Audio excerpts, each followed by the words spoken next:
am with Richie. We're doing a little proof of oil pressure. We cammed this engine, and obviously new oil pump, new cam bearings, and we want to make damn sure that it has blood pressure or oil pressure.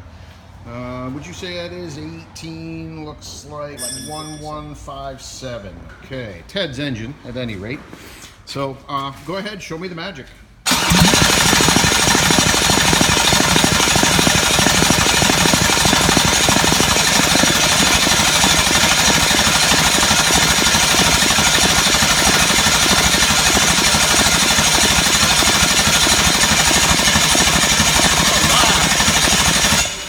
So, whew, a little over 30 PSI just turning it over like that. So I think we're there. Great. Thanks, Rich.